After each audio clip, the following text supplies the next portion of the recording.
Sometimes the loudest thing in space is what suddenly isn't there.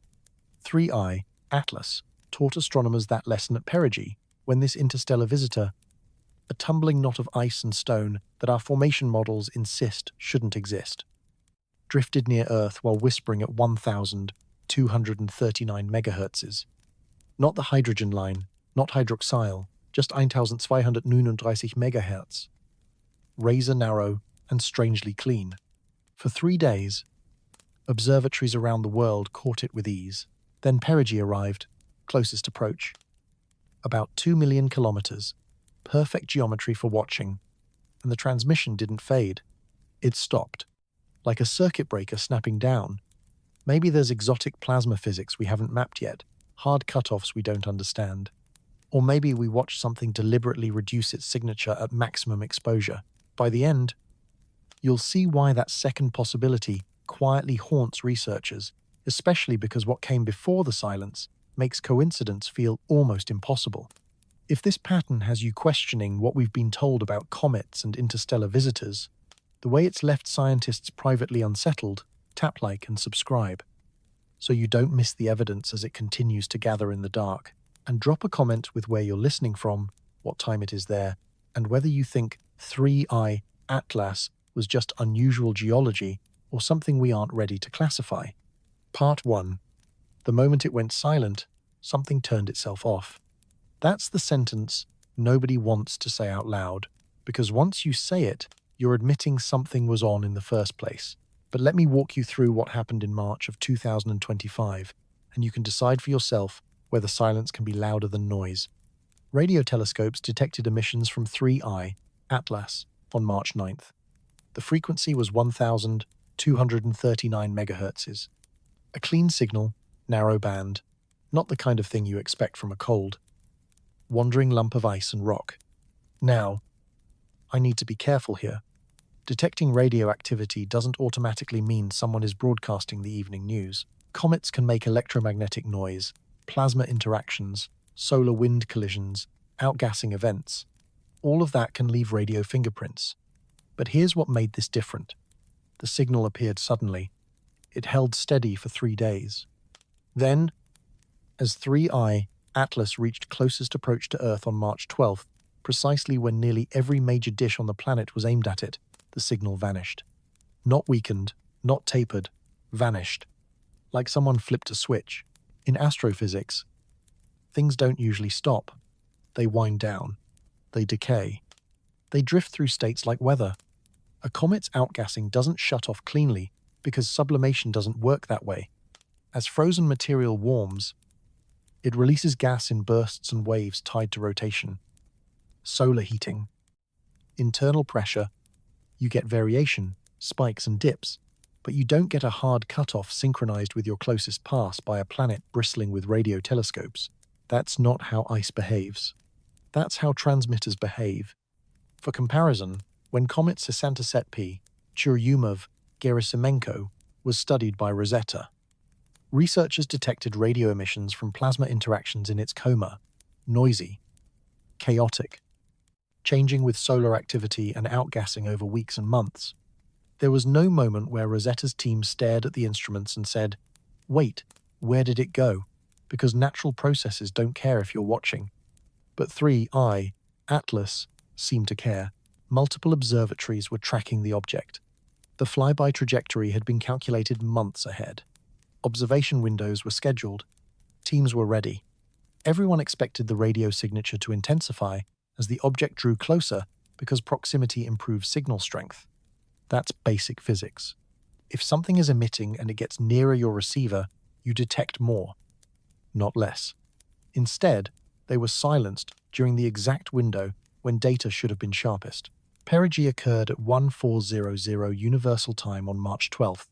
The object was about 1 million kilometers from Earth. Cosmically speaking, that's nearly a handshake. At that distance, any ongoing radio emission should have been trivially easy to detect. Observatories in Australia, Chile, and Hawaii were positioned to capture it all. Spectral analysis, polarization, maybe even hints of directionality inside the comet's structure. They got nothing. The compressed timeline is what makes this feel genuinely unsettling. From first radio detection to dimming to complete silence in roughly 72 hours. That's not gradual. That's not thermal equilibration.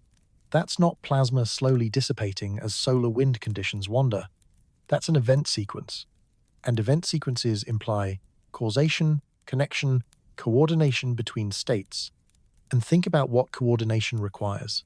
Either there's a mechanism linking these events physically, something comet physics hasn't taught us yet that creates hard cutoffs, or there's control.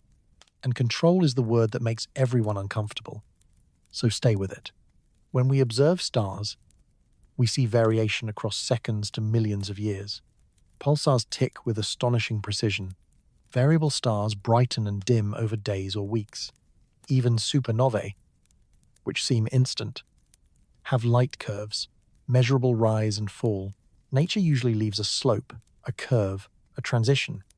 Nothing in nature happens truly instantaneously because physical processes take time. Energy transfer takes time. State changes take time. But switches are different. Switches are designed for discontinuities. You flip a switch, current flows, or it doesn't. The transition time is limited by the switch itself, not the system being switched. And what we observed from 3I, Atlas, looks less like a natural process finishing and more like something being switched off. Now, if that were the only strange thing, we could shrug and move on. Space is weird. Comets are unpredictable. Instruments glitch.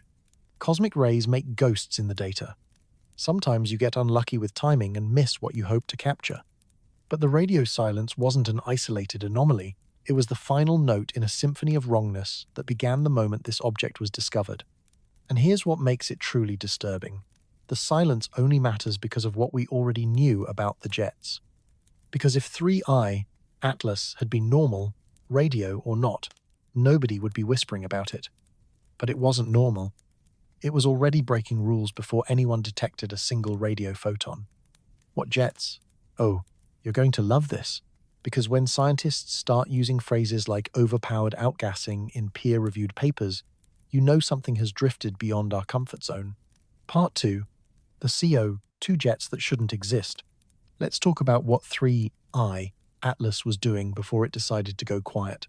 When the James Webb Space Telescope turned its infrared eyes toward the object in January 2025, astronomers expected a fairly standard interstellar comet, water ice sublimating as it approached the sun, maybe dust, maybe a few organics, comet stuff. Chemistry we've seen in dozens of solar system comets, and in Borisov. The previous confirmed interstellar comet, what they found instead was an object pouring carbon dioxide into space, with almost no water signature at all. That's weird. That's really weird. Because comets are supposed to be dirty snowballs, not dirty dry ice balls. CO2 sublimates at lower temperatures than water.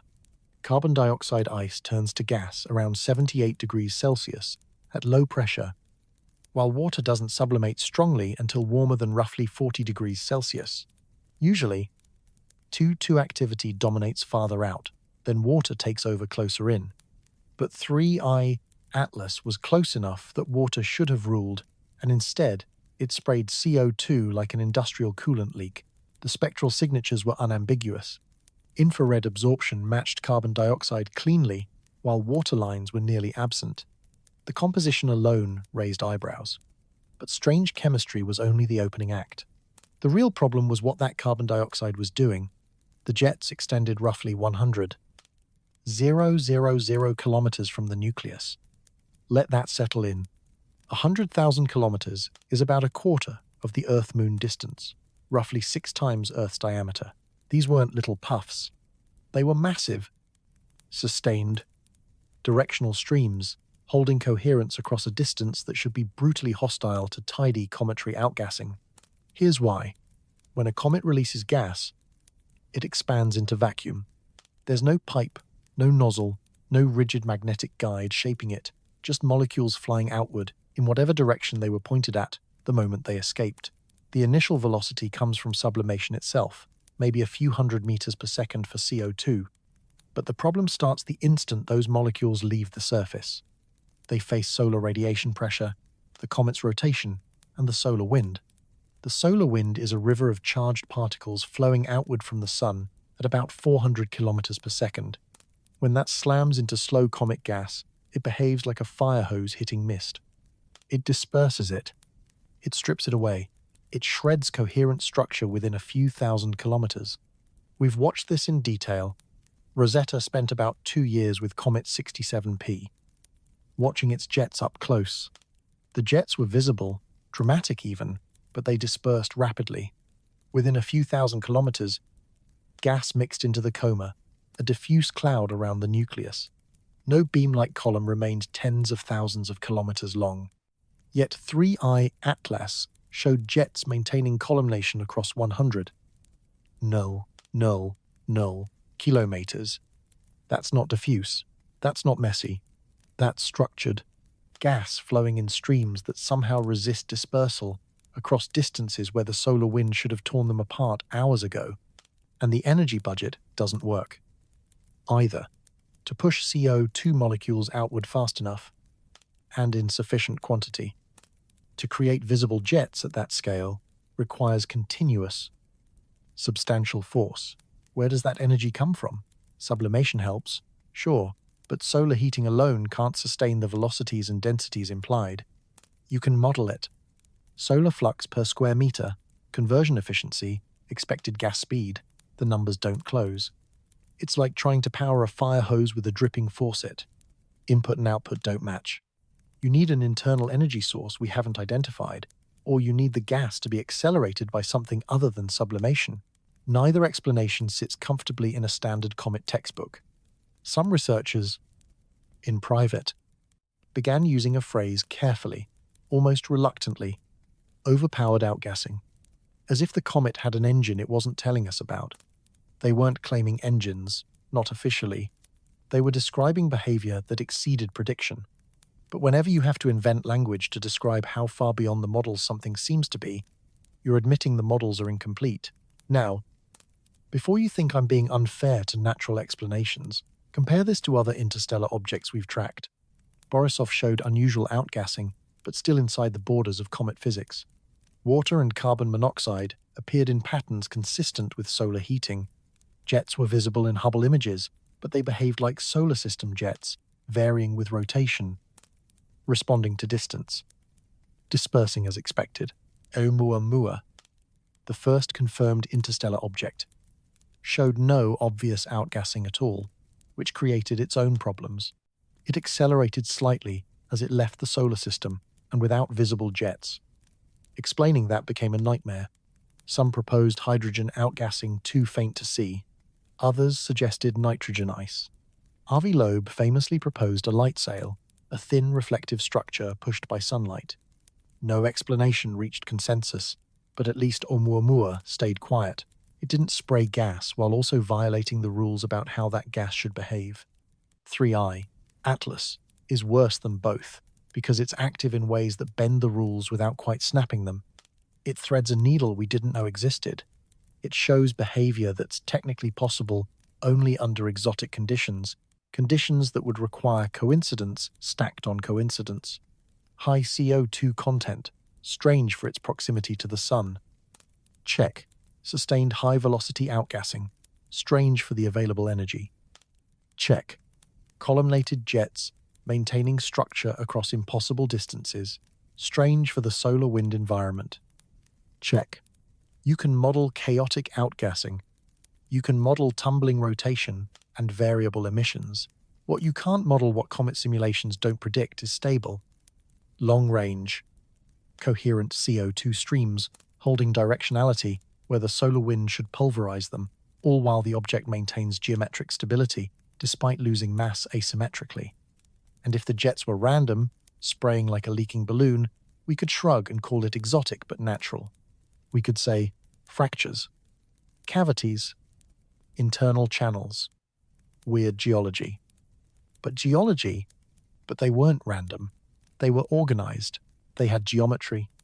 And geometry is where strange starts to become structured. Because when you see 3 jets spaced evenly around an object, you're not just looking at cracks in ice. You're looking at something that resembles design. Part 3. Triple jet geometry. Symmetry as a red flag. Hubble caught the images in early February. 3 distinct jets, 3 separate plumes extending from the nucleus in different directions.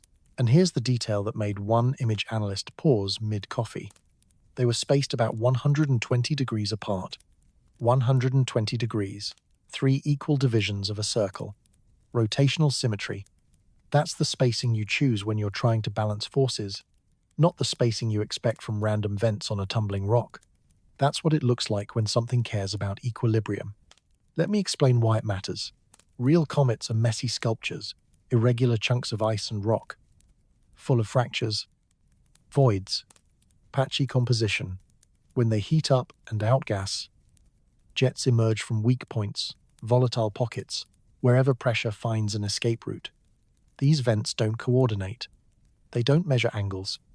They don't form clean patterns. Look at images of comet Hale-Bopp from 1997. Multiple jets, beautiful spirals as the rotating nucleus sprayed material into space. But the jets weren't evenly spaced. They weren't symmetric. They were wherever geology allowed. One jet from a northern region, another near the equator, a third offset by 70 degrees, a fourth by 200. The geometry is chaos. Comet, Wild Twee, visited by stardust, showed the same kind of randomness, jets from various latitudes and longitudes.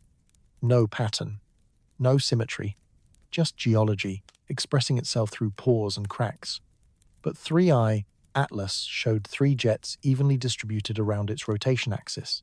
Picture a lawn sprinkler designed to water your garden in 3 equal directions, versus a cracked rock spraying water wherever it can.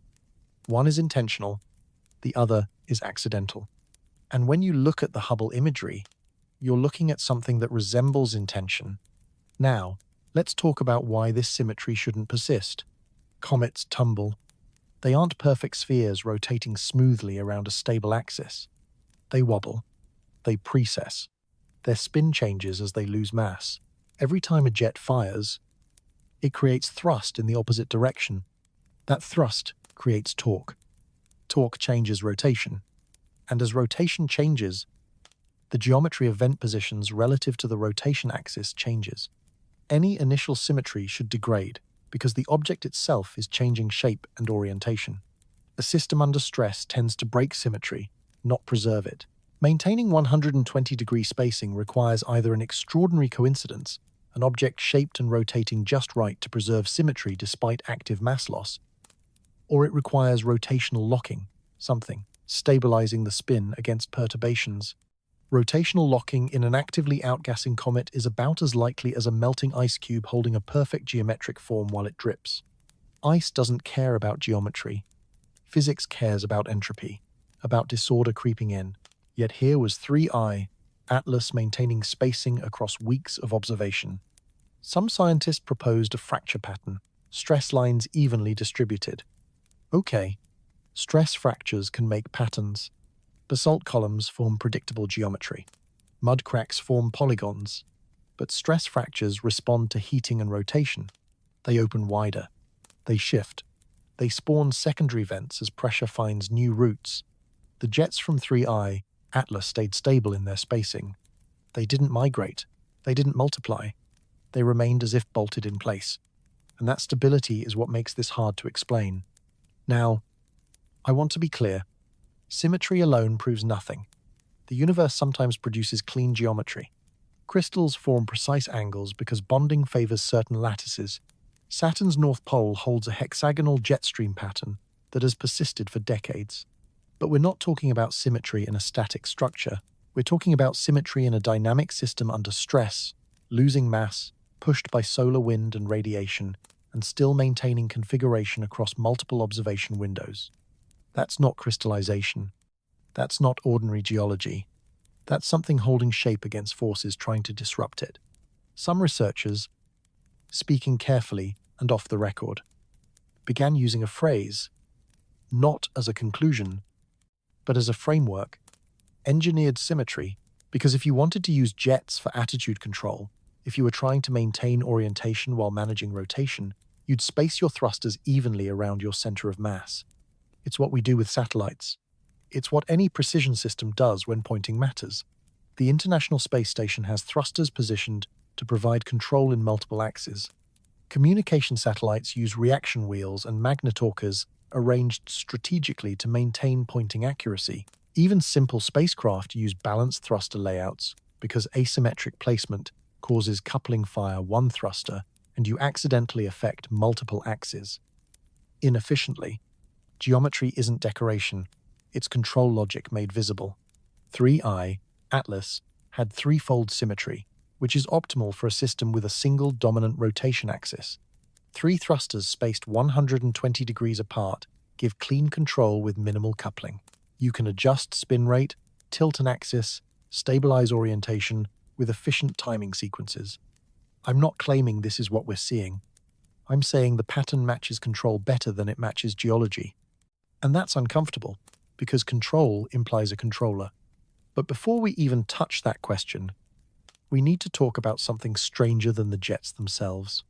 The symmetry wasn't limited to outgassing. It showed up in something even more bizarre, the tail, or rather the anti-tail, a structure that absolutely, positively should not have been there for 11 consecutive days. Part 4, anti-tail as function, not artifact. Most people think comet tails point away from the sun because the solar wind blows them backward. That's mostly true, but incomplete.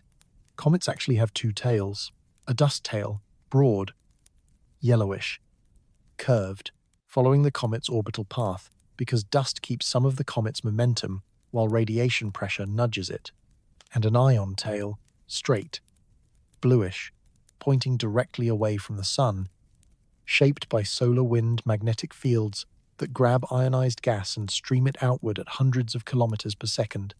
Both tails generally point away from the sun, which is why comets look like they're fleeing something. They're fleeing solar influence, leaving debris behind.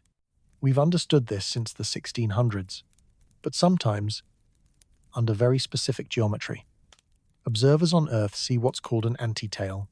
It's usually an optical illusion. We view the dust tail edge-on, and dust spread along the comet's orbital plane forms a thin sheet. When our viewing angle aligns with that sheet, perspective makes it look like a spike pointing sunward, opposite the normal tail direction. It's geometry. It's optics, like a pizza slice that looks like a thin line when you view it from the edge. Anti-tails are common. They've been observed on many comets. They usually last a few hours, maybe a day, as the geometry changes with the motion of Earth and the comet. But 3I, Atlas, displayed an anti-tail that persisted for 11 days. 11 days of stable, coherent structure pointing sunward while the object moved through perihelion and approached Earth. That's not a quick angle trick. That's not perspective making a temporary illusion. That's something real, something physical, maintaining position in a flow that should have dispersed it within hours. Let me explain the problem. Dust-based anti-tails are transient by nature. The grains are tiny, micron-sized silicates or carbon compounds. They're pushed by radiation pressure, dragged by solar wind, and spread along the comet's orbit over time. When you see an anti-tail, you're usually seeing dust recently released, not yet spread out, and caught at the exact viewing angle where the sheet looks like a spike. As the comet moves, as Earth moves, as the dust spreads, the geometry breaks. The anti-tail fades, usually within hours, sometimes within a day if conditions are unusually favorable, but 11 days, that requires the dust sheet to maintain coherence as the comet travels hundreds of thousands of kilometers. It requires the viewing geometry to remain stable despite continuous motion, and it requires the dust to resist dispersal far longer than normal dust behavior predicts. What 3I, Atlas, showed was more consistent with a plasma structure, charged particles interacting with magnetic fields in a way that produced stability instead of chaos. Plasma behaves differently than dust. Plasma responds to electromagnetic fields. It can form sheets, filaments, structures that persist because forces other than gravity hold them together. In laboratory conditions, we create stable plasma configurations with magnetic confinement. Tokamak fusion reactors use strong magnetic fields to hold plasma in toroidal shapes. The sun's corona contains plasma loops that can persist for days or weeks. Held by magnetic fields, these structures are real. They're physical. They're not optical illusions. And the sun's magnetic influence extends throughout the solar system in the interplanetary magnetic field. Solar wind carries magnetic field lines outward, creating a complex, shifting magnetic environment. Comets interact with it. Ionized gas from a coma can form bow shocks and plasma tails, but those structures are typically localized and highly variable. They change on timescales of hours as solar wind conditions fluctuate. They don't usually form stable antitail configurations lasting 11 days. That would require either extraordinary stability in solar wind conditions, which we know didn't exist during this period, because we monitor solar wind continuously, or it would require the structure to be self-stabilizing, maintaining configuration despite changing external conditions. And that's where the whispering starts. Some researchers, speaking very quietly in very private conversations, began exploring a hypothesis they knew would sound absurd. What if the anti-tail wasn't an artifact? What if it was functional? What if it was serving a purpose? Here's the uncomfortable thought. If you're moving through the solar system and you want to shield your approach from certain kinds of observation, a plasma sheath is theoretically useful. Plasma behaves differently than dust. Plasma responds to electromagnetic fields. It can form sheets, filaments, structures that persist because they're held together by forces other than gravity or orbital mechanics. In laboratory conditions, we can create stable plasma configurations using magnetic confinement. Tokamak fusion reactors work by using powerful magnetic fields to hold plasma in toroidal shapes. The sun's corona contains plasma structures that persist for days or weeks, held in place by the sun's magnetic field. These structures are real. They're physical. They're not optical illusions. The sun's magnetic field extends throughout the solar system in what's called the interplanetary magnetic field.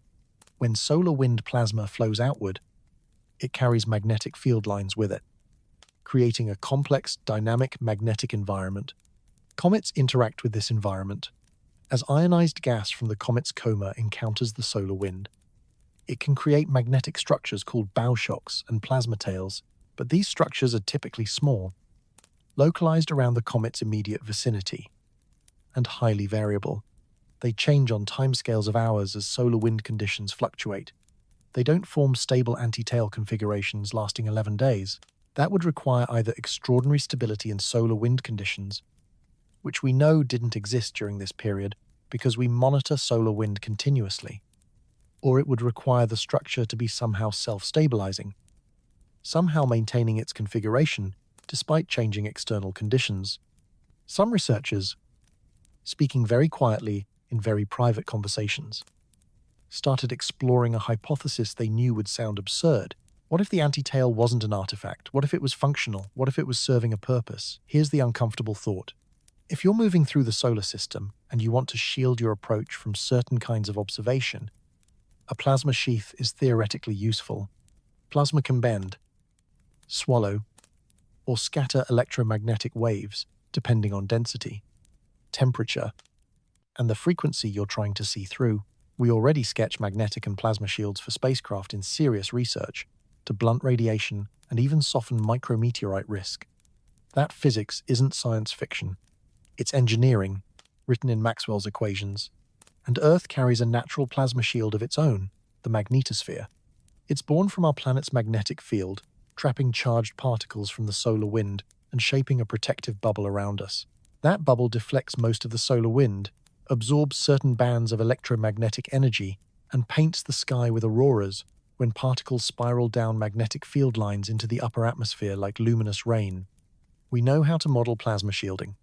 We know what densities and configurations are required to influence different wavelengths, and we know that a plasma structure placed between an object and an observer could, under the right conditions, interfere with radio measurements, especially at lower frequencies, where scattering and absorption can become surprisingly effective. So the question becomes, shielding from what solar radiation doesn't call for an anti-tail-shaped structure, you'd want shielding on the sunward side.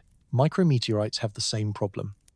They arrive from every direction, and a single sunward spike doesn't solve that.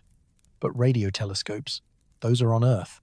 During closest approach, they're aimed at you from one specific direction, focused and patient. and a plasma structure positioned between you and Earth could, in principle, blur or damp radio waves before they reveal too much about what you truly are. I'm not claiming this happened. I'm not saying 3I Atlas deployed a deliberate electromagnetic shield. I'm laying out the pattern. Triple jets holding geometric spacing, consistent with something like attitude control. An anti-tail that persists when it shouldn't, oriented in a way that would frustrate Earth-based radio observation. Radio emissions that vanish precisely when observation conditions peak. All of it clustered inside a narrow window, wrapped tight around one event closest approach to Earth. So let's place the anomalies on a timeline and see what silhouette appears. Because when you stack temporal correlations on top of geometric correlations, coincidence becomes hard to keep breathing. Part 5. The timing problem, January 15th, 2025. JWST detects unusual carbon dioxide signatures during spectroscopy. Jets appear, with unexpected extension and coherence. January 22nd. Initial measurements suggest a 3-jet geometry. Spacing looks symmetric, but needs higher resolution confirmation. February 2nd. Hubble confirms the 3-jet structure with sharper imaging. Spacing measures at roughly 120 degrees, with less than 5 degrees uncertainty. An anti-tail becomes visible in blue light images. February 9th. Ground-based observatories confirm the anti-tail persists. The structure remains visible across multiple nights, despite changing viewing geometry. March 2nd. A JWST follow-up shows jets maintaining stable configuration. No evidence of migration, no secondary vents, no geometric degradation. March 9th. Radio emissions detected at 1,239 MHz by multiple observatories. The signal is narrowband, with minimal frequency spread. Intensity wavers slightly, but remains continuously detectable. March 10th. The emission continues. Attempts to characterize modulation patterns prove inconclusive. No obvious information content. Yet, the stability suggests a coherent source. March 11th. Intensity increases slightly. Some observatories report possible secondary frequencies, but can't confirm due to signal-to-noise limits. March 12th. 1,400 hours. Universal time, 3I. Atlas reaches perigee at 1 million kilometers from Earth. Major radio facilities worldwide have observation windows scheduled. Radio emissions cease abruptly, sometime between 1,345 and 1,400 hours, universal time. Precise timing varies across reports because of different integration periods. The anti-tail begins to fade over the following hours. March 13th. No radio emissions detected. Anti-tail barely visible in most observations. March 14th through 17th. No radio emissions. Jet activity continues, but weakens. Geometric spacing persists, though it becomes harder to measure as activity declines. March 18th. Jet activity diminishes sharply. The object begins behaving more like a normal comet again. Diffuse outgassing. No clear jet structure. April 2nd. Last clear observation before it becomes too faint for detailed study. Behavior now consistent with an ordinary comet at that solar distance and brightness. That's your timeline. Everything strange concentrates into a 7-week window centered on closest approach, with maximum weirdness packed into the 72 hours surrounding perigee. Before the window, it was trackable, but not uniquely alarming. After the window, it drifted back toward expectations. The strangeness had a start time and an end time, and those times bracket the moment when Earth's observing capacity was at its absolute peak. Now, coincidences do happen. I'm not disputing that, but when multiple independent anomalies synchronize around a single event, you stop looking at isolated accidents. You start looking at correlation, and correlation implies connection, some mechanism we either don't understand or don't want to name. So let's think carefully about what natural causes would require. The jets would need to arrange themselves into symmetric positions through a geological process we haven't identified. That symmetry would need to persist despite tumbling and mass loss, somehow staying stable over weeks. The anti-tail would need to arise from a dust distribution that resists solar wind dispersal for 11 days. requiring viewing geometry and solar wind conditions to remain extraordinarily favorable, longer than any prior anti-tail event suggests. The radio emission would need to begin through plasma interactions that strengthen over 3 days, then stop abruptly at perigee via a natural mechanism that creates hard cutoffs rather than gradual declines, and all of this would have to occur together.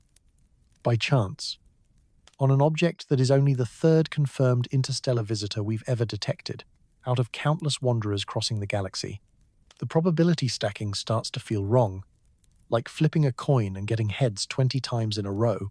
Possible, not impossible, but once it happens, you begin checking the coin. You ask whether winning the lottery 5 times is really more plausible than something else. Here's an alternative framing. What if these weren't independent phenomena? What if they were phases of a single process? What if we're watching a system move through operational states? Think about how spacecraft behave during planetary flybys. Pre-encounter configuration. Instruments warmed. Checked. Awakened. Trajectory refined. Approach phase. Observation begins. Data collection ramps up. Transmission windows planned. Closest approach. Maximum collection. Highest priority observations executed. Departure phase. Preliminary downlink. System health checks. Non-essential hardware powered down. Post-encounter. Return to cruise configuration. Minimal power. Quiet monitoring only. The activity clusters around the encounter because the encounter is the mission phase. Everything before is preparation. Everything during is execution. Everything after is wrap-up. And if you watched a spacecraft fly by without knowing it was a spacecraft, you'd see this same rhythm. Increasing activity approaching the target. Peak activity near closest approach. Decreasing activity afterward. 3i Atlas showed behavioral correlation.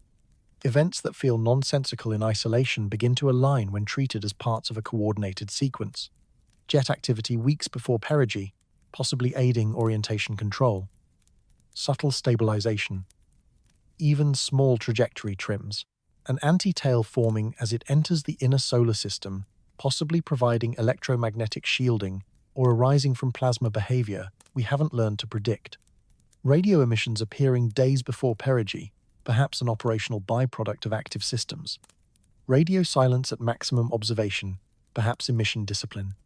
Then, post-perigee, return to quiescence, like a craft slipping back into low-power cruise. I'm not saying that's definitely what happened. I'm saying that's the pattern that appears when you stop treating each anomaly as a lonely oddity and start treating them as connected. And that pattern resembles mission phases. Skeptics lean on coincidence because they lack a mechanism for coordination. But defenders of natural explanations can't just invoke luck. They need to show how these events arise independently and align by chance. They need the math, the models, the physical processes that generate correlated behavior from uncorrelated causes.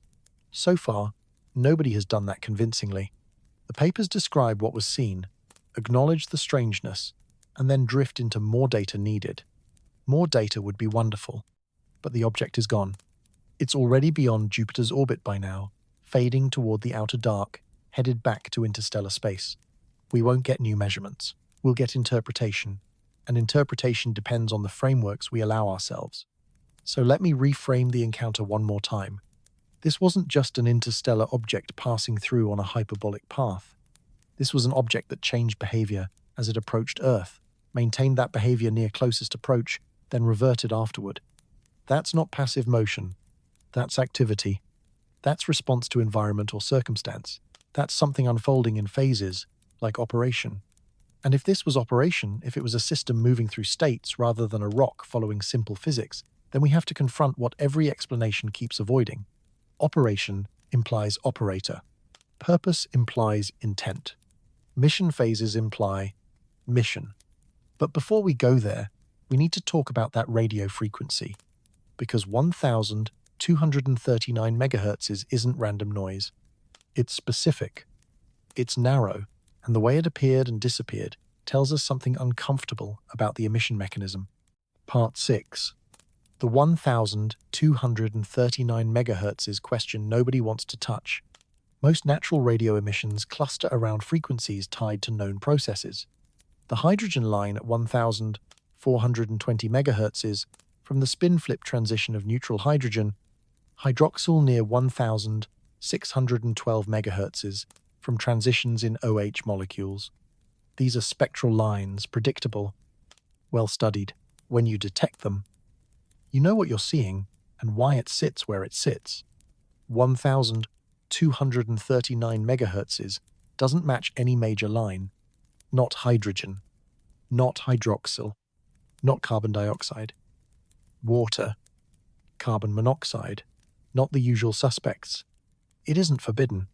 It's simply not classic. It lives in a relatively quiet region of the natural radio sky, where strong astrophysical sources are uncommon unless something very particular is happening. But it is a range humans use for certain engineered signals, not broadcast radio or TV, but satellite links, navigation systems, telemetry applications. Many of them operate in the L band, roughly 1,200 to 1,600 MHz. That doesn't mean 3i Atlas was using human technology. It means the band has practical advantages that can attract engineered systems. And the frequency itself proves nothing. Let me be absolutely clear. Nature can generate radiation at any frequency if conditions are right. The real question is what those conditions are and how likely they are in this specific situation. The frequency matters because it hints at the emission mechanism. Natural plasma emissions from comets tend to be broadband and messy, spread across wide ranges, with little structure, the radio equivalent of white noise, energy everywhere, no clean tone. What was reported from 3i Atlas was different narrowband energy centered near 1,239 MHz, with limited spread, maybe only a few kilohertz of bandwidth around the carrier. That's not white noise, that's a tone. Narrow emissions usually require coherent processes, organized oscillations in plasma, or charged particles moving in synchrony. This can happen naturally, absolutely. Pulsars produce coherent emission through extreme magnetic fields and particle acceleration. Auroral radio emissions from planets can be narrowband, driven by electron populations organized inside magnetospheres, but those sources have powerful magnetic architecture, trapping, shaping, synchronizing charged particles on vast scales. 3i Atlas is a comet. It doesn't have a global magnetic field. It doesn't have a magnetosphere. It doesn't have a planetary-scale reservoir of trapped, organized particles. Its plasma environment is dominated by solar-wind interaction, chaotic, turbulent, variable on timescales of minutes to hours as the wind buffets the coma. Generating a single clean note out of that environment is like trying to hold a steady lullaby while the room itself is shaking. Chaos should produce chaos. Turbulence should broaden the spectrum. Variability should break coherence. Yet 1,239 MHz appeared, persisted for 3 days with striking stability, and then vanished. That behavior demands an explanation. Here's a comparison point from human spacecraft. When deep space probes transmit, they use specific allocated frequencies for practical reasons: receiver sensitivity, interference avoidance, atmospheric windows, coordination so agencies don't step on each other's signals. Human deep space telemetry often sits higher S-band, X-band, sometimes K-band. 1239 MHz is lower. In L-band, more common for certain satellite communications and navigation. Not typical for our deep space probes, but it has advantages. Lower frequencies can penetrate plasma more effectively, with less scattering and absorption. They can be power efficient over long distances, if you're careful. I'm not suggesting 3i Atlas was broadcasting GPS or obeying human frequency allocations. I'm pointing out something simpler if you wanted to minimize transmitter power while maintaining a coherent, detectable carrier across millions of kilometers. Lower frequencies can make engineering sense. The physics allows it. The practicality explains why an engineer might choose it. But here's where it gets truly interesting. No confirmed message content has been reported from the 1,239 MHz emission. No clear data stream. No modulation pattern that screams information encoding. No obvious attempt at communication, just a carrier, a steady tone, the kind of thing you'd get from a system that's operating but not talking. Engineers know about waste emissions, electromagnetic leakage from electronics that aren't designed for silence. Every device produces it. Power converters create switching noise at frequencies tied to their operating cycles. Oscillators leak energy at their fundamental percent. Clock circuits radiate at timing harmonics. You can reduce it, but eliminating it is hard. Oscillating currents make oscillating fields, and fields become radiation. Spacecraft engineers worry about electromagnetic compatibility, making sure one system's noise doesn't poison another system's sensors. We add shielding. We filter lines. We route cables carefully. Still, some leakage remains. For most missions, it doesn't matter. It's weak. It's local. It doesn't betray anything important. It's just the faint hum of machinery in the background. But if you're trying to remain ambiguous, if you don't want observers classifying you too quickly, then any omission becomes a liability. It announces that something engineered might be running. It gives direction finding a target. It hints at architecture, at power systems, at activity. You can shield, but shielding adds mass and complexity. You can design for low emissions, but that constrains design. Sometimes you accept the risk, because under normal circumstances, nobody is listening closely enough. Unless you're approaching a planet covered in radio telescopes, instruments built for exactly this, pulling whispers out of cosmic noise. Unless detection becomes a mission risk, not an academic curiosity. Then waste becomes something you manage. Suppression becomes necessary. Shutdown becomes the safest option, because silence reveals less than any tone. No matter how innocent, the 1,239 MHz emission behaved like waste. Constant, present, not obviously encoded. Slight intensity variation, strong frequency stability, no clear deliberate modulation. Just there, like the faint electrical breath of a machine in a room that should be empty. And then it stopped. Not gradually, not with a smooth decay suggesting a plasma source dissipating or a thermal system cooling. It stopped between 1,345 and 1,400 hours Universal Time on March 12th. Somewhere in that 15-minute window, the signal disappeared. Different observatories reported slightly different cutoffs because of integration times and sensitivity, but all agreed the cessation was fast less than an hour, possibly minutes. Natural processes don't have circuit breakers. They have time constants. They have dissipation rates. They have curves. If 1,239 megahertzes were generated by comet solar wind plasma interactions, and those interactions faded because conditions changed, you'd expect a taper over tens of minutes to hours as the plasma reorganized. If it were driven by sublimation or outgassing, you'd expect decline as outgassing declined gradual, not instantaneous. What was observed looks like shutdown, deliberate, controlled, intentional cessation of emission. And shutdown is a choice, an action taken in response to conditions or commands. But choices require decision makers. Actions require actors. Systems require builders. And that is the sentence nobody wants to finish out loud. So let me take you somewhere that makes everyone uneasy. Scientists, skeptics, believers alike. Let me talk about stealth mode. And before you roll your eyes, understand this stealth isn't fantasy. It's doctrine. It's procedure. It's standard practice for systems operating in observed or contested environments. It's something we do every day with our own technology. And if we do it, why wouldn't anyone else? Part 7. Stealth mode isn't sci-fi. It's doctrine. Voyager 1 is more than 24 billion kilometers from Earth now, coasting through interstellar space on a path that will never return. It still transmits, still sends data at about 23 watts of power, a signal so faint that receiving it demands some of the largest radio telescopes on Earth, running in exquisitely sensitive modes, using sophisticated processing to pull the data out of noise. But we can hear it. We track it. We know where it is because it tells us. Now imagine Voyager had a reason to stop transmitting. Imagine mission parameters required silence while passing through a particular region to avoid contamination, to reduce detectability, to pass unnoticed. What would happen? We'd lose the signal. We'd still know roughly where it should be from its last known trajectory, but we wouldn't have real-time confirmation. We couldn't track it precisely. Uncertainty would bloom around its position. Health. Status. It would become invisible to radio observation while remaining a real object moving through space.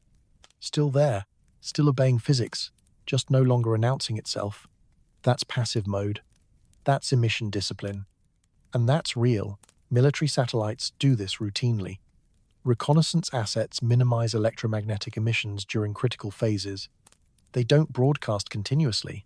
They collect passively, store data on board, and transmit only in carefully chosen windows when conditions favor security or when they're not oversensitive locations.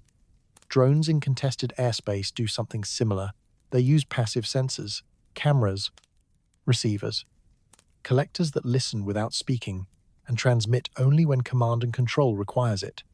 Submarines maintain radio silence for months. Ballistic missile submarines, boomers, can disappear into the ocean for patrols of 90 days or more with minimal communications. They operate under emission control, EMCON. In military terminology, reducing any signal that could reveal position, because survival and mission depend on remaining undetectable. The doctrine is simple and universal. Emissions are vulnerabilities.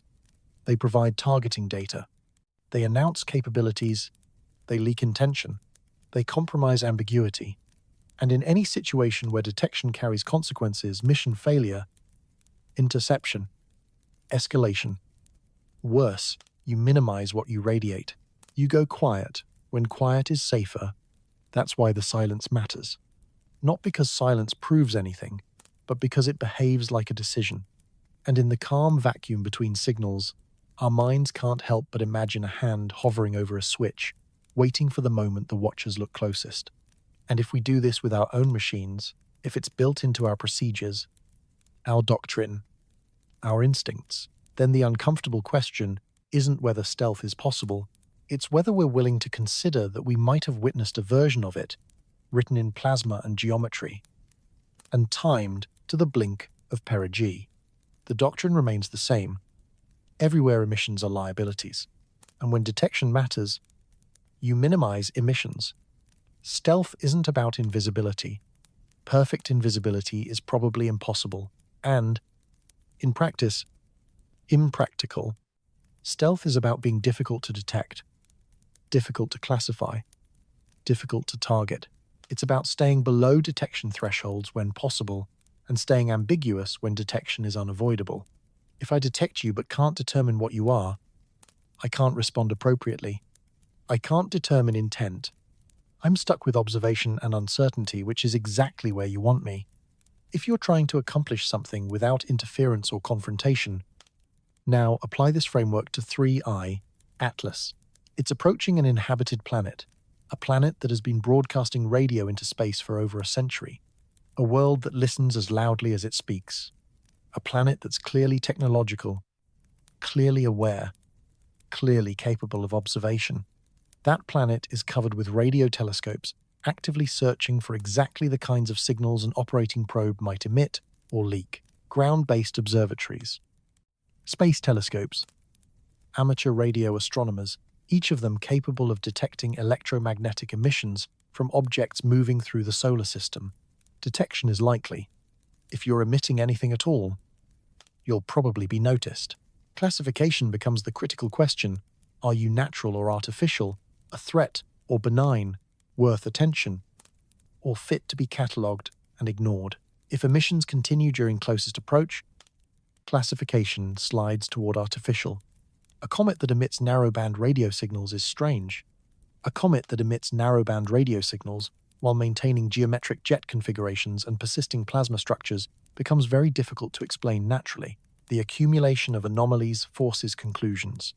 But if emissions cease precisely when observation capacity peaks, classification becomes difficult again. Maybe it's just a comet with unusual properties. Maybe the radio emissions were a temporary plasma phenomenon that ended naturally.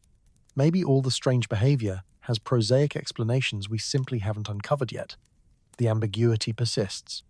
The uncertainty remains. And uncertainty is protection. It buys time. And time is the quiet currency of reconnaissance. This isn't hypothetical. This is how intelligence operates, how reconnaissance functions, how any competent observer approaches an unknown target. You minimize signature during maximum exposure. You accept that you'll be detected because physics makes true invisibility impossible, but you control what's detected. You manage the information available to observers.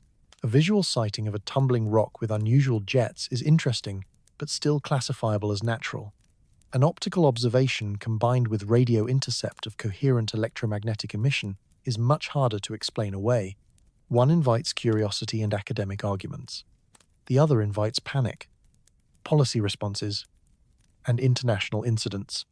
One lets you complete your observation and depart with data.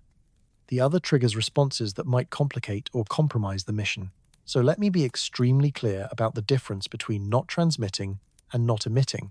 This distinction matters. Not transmitting means your communication systems are off. You're not sending data, not broadcasting signals, not actively trying to communicate. But other systems might still be running power systems. Computers, instruments operating and creating waste emissions as a byproduct. Not emitting means everything that produces detectable electromagnetic radiation is off or fully shielded. That includes waste emissions. That includes power systems creating switching noise. That includes oscillating circuits, clock signals, plasma interactions, anything with alternating current or organized charged particle motion. Going fully electromagnetically silent requires shutting down systems or shielding them completely. Shielding at radio frequencies requires significant mass investment. Thermal emissions are harder to suppress. An object warmer than its surroundings radiates in infrared, and you can't turn that off without cooling toward ambient temperature, which, in deep space, means waiting for thermal equilibrium with the cosmic background at roughly 3 Kelvin. That takes time. It requires stopping internal heat generation, and it isn't practical for an operational system, so thermal detection remains possible. But radio emissions can be controlled because they're generated by active processes, not just temperature. They require oscillating currents, organized charge motion, coherent plasma behavior. If those processes stop, the emissions stop. And that's precisely what happened. Radio silence at perigee, not fading, not diminishing gradually over hours or days. Silence, the kind of silence you get when you flip a switch.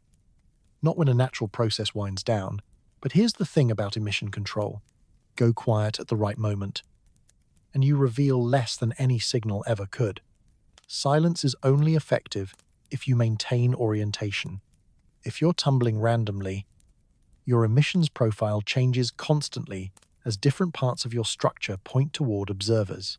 A directional antenna on a tumbling spacecraft would sweep its beam across the sky, creating intermittent detections, varying signal strength, and a telltale rhythm that reveals rotation. That's actually worse for stealth than continuous emission, because the variation itself reveals information about structure and spin state. If you want controlled silence, predictable emission if you do need to transmit, or shielded geometry, where sensitive components stay pointed away from observers, you need controlled orientation. You need attitude stability. You need to know where you're pointing, and maintain that pointing despite perturbations from solar wind pressure, thermal torques, and your own outgassing creating unwanted forces. You need thrusters or something that acts like thrusters, something that can create torque, adjust rotation, and maintain stability against disturbances. 3 evenly spaced jets would do that quite nicely. 3 jets positioned about 120 degrees apart around a rotation axis, firing in coordinated sequence to maintain or adjust orientation. And that brings us back to those jets not as sublimation, not as geology, but as a control system, as attitude thrusters maintaining, pointing for reasons that have nothing to do with being a comet and everything to do with being something else. Part 8. Orientation control jets as attitude thrusters. Every satellite in Earth orbit uses attitude control. It's not optional. it's fundamental to function. The International Space Station uses control moment gyroscopes, large spinning wheels that trade angular momentum to adjust orientation, supplemented by occasional thruster firings when the gyros saturate or when large pointing changes are needed. Communication satellites use reaction wheels for fine control and magnetorquers that interact with Earth's magnetic field to manage momentum buildup. Even CubeSats, tiny satellites weighing just a few kilograms, launched by the dozens, carry attitude control systems because pointing matters. Mission success depends on it. If your solar panels aren't aimed at the sun, you don't get power. Your batteries drain. Your systems shut down. Mission over. If your antenna isn't aimed at Earth within its beam width, you can't transmit or receive. You're deaf and mute, unable to receive commands or send data. If your instruments aren't aimed at your target cameras photographing empty space, spectrometers pointing at nothing, you can't collect the data you came for. Orientation is mission critical, which is why every spacecraft, from the simplest CubeSat to the most complex interplanetary probe, dedicates systems, mass, power, and engineering attention to controlling it. The simplest method for attitude control is thrusters, small rocket engines, usually using hydrazine or cold gas, firing in opposition to create torque.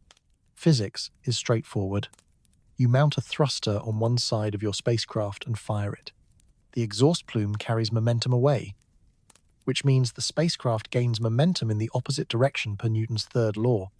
If the thruster is offset from your center of mass, that momentum creates rotation torque around the center of mass. Want to rotate clockwise around your vertical axis? Fire the thruster on your left side pointing left, and the spacecraft rotates clockwise. Want to stop that rotation? Fire a thruster on the opposite side to create counter-torque. Want to maintain a specific orientation against disturbances? Fire thrusters in sequence to counteract any drift or wobble detected by your gyroscopes or star trackers. Now, picture 3 thrusters spaced 120 degrees apart around a central axis, all perpendicular to that axis. So their thrust vectors create pure torque with minimal translation. Fire them in alternating sequence, pulsing each one in turn, and you create smooth, controlled rotation around the central axis. Fire them together briefly with carefully timed durations, and you can adjust your axis orientation, tilting the rotation axis to point in a new direction. Fire one continuously while pulsing the others, and you can create precession, that wobbling motion that changes your orientation gradually. It's elegant. It's efficient. It's geometrically optimal for a spinning system where you want maximum control authority with minimum hardware. 3 thrusters give you full 3-axis control with redundancy. Lose one thruster and you can still operate, just with reduced capability. The mathematics works out beautifully clean, balanced, almost deliberate. The control algorithms are straightforward. 3I Atlas had 3 jets spaced 120 degrees apart. Those jets were expelling carbon dioxide, which provides thrust, whether you intend it to or not. Newton's third law doesn't care about your intentions. Mass ejected in one direction produces force in the opposite direction. If those jets were firing in coordinated sequence, if their timing was controlled rather than random, they would function as attitude thrusters. But here's the critical problem for natural explanations. Jet timing on real comets correlates with solar heating. This is well established. Comets rotate. Typical rotation periods range from hours to days. As the nucleus rotates, different areas face the sun and heat up. Solar heating increases surface temperature. When temperature exceeds the sublimation point for volatiles in that region, outgassing begins. The jet turns on. As that area rotates away from the sun into shadow, or as the volatile layer near the surface depletes, temperature drops and outgassing stops. The jet turns off. This creates a predictable pattern. Jets pulse in rhythm with rotation and solar exposure. You can model it. You can predict when a jet should be active based on the rotation period, the rotation axis orientation, and solar illumination geometry. The predictions match observations for well-studied comets. 3I Atlas showed jet activity that didn't match expected heating cycles. Multiple observation reports indicated persistent emission even when geometric models suggested those surface areas should have been in shadow or at temperatures below the carbon dioxide sublimation threshold. The jets seemed to fire when they needed to, not when heating dictated they should. That's the hallmark of active control systems responding to feedback, to measurements, to mission requirements. Rather than simply reacting to external forcing, a satellite fires thrusters based on gyroscope readings and attitude errors relative to target orientation, not based on whether the sun is shining on the thruster. The sun powers the satellite. Sure, but the decision to fire is based on need, not on thermal forcing. If the jets on 3I, Atlas, were responding to orientation requirements rather than thermal forcing, they'd behave exactly as observed, persistent when needed, geometrically stable, operating even when thermal models suggest they shouldn't be.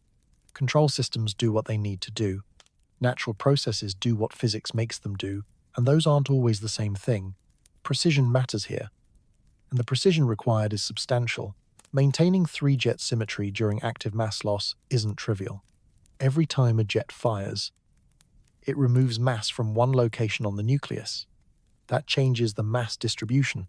That changes the moment of inertia. That changes how the object responds to torques. It's like trying to balance on a bicycle while parts of the bicycle are evaporating. The dynamics are constantly changing. Add solar wind torque. Radiation pressure, creating asymmetric forces. Gravitational gradients from the sun and planets. All of these perturb rotation. Maintaining geometric stability requires continuous compensation, continuous adjustment, continuous application of corrective torque. You can't set it once and forget it. You need feedback, control loops, monitoring orientation, and commanding corrections. That level of precision doesn't emerge from randomized sublimation. It doesn't happen accidentally. It requires sensing and response. It requires a control system. And control systems are engineered. And if you're controlling orientation, you're doing it for a reason. You're pointing something. You're maintaining an observation angle so instruments stay locked on target. You're keeping a communication vector aligned with a distant receiver. You're stabilizing against spin up or spin down to maintain a desired rotation rate. You're navigating. Navigation implies intent, not necessarily a destination, since interstellar objects on hyperbolic orbits aren't staying, but a course to maintain, a target to observe, parameters to meet, objectives to achieve, mission requirements. And that word mission is where everyone gets uncomfortable, because missions require planning. They require mission designers deciding what to do, where to go, what to observe, how to behave. They require intelligence. They require purpose. They require the thing we've spent this entire analysis circling around without quite saying. One scientist said something close to this in an interview before the story picked up mainstream attention, then publicly walked it back when the implications became clear and the professional consequences became apparent. Let me tell you about Avi Loeb's argument, because it deserves examination even though he later softened it under pressure. Part 9. The byproduct argument revisited. Avi Loeb is a professor of astrophysics at Harvard University. He's published over 800 papers in peer-reviewed journals. He's authored several books. He chaired the astronomy department for nearly a decade. He's advised doctoral students, served on advisory boards for multiple space agencies, and worked on projects ranging from black holes to cosmology to astrobiology. He's not a fringe figure. He's not someone easily dismissed as a crank or attention seeker, though some colleagues certainly try. His willingness to occupy fringe territory when the data takes him there has made him controversial. After Oumuamua's strange behavior, its acceleration without visible outgassing, Loeb co-authored a paper suggesting it might be a light sail, an artificial structure pushed by radiation pressure. The scientific community reacted with hostility, not because the hypothesis was impossible. Light sails are perfectly valid physics and we've considered building them ourselves, but because it violated an unspoken rule. Don't suggest artificial explanations for astronomical observations.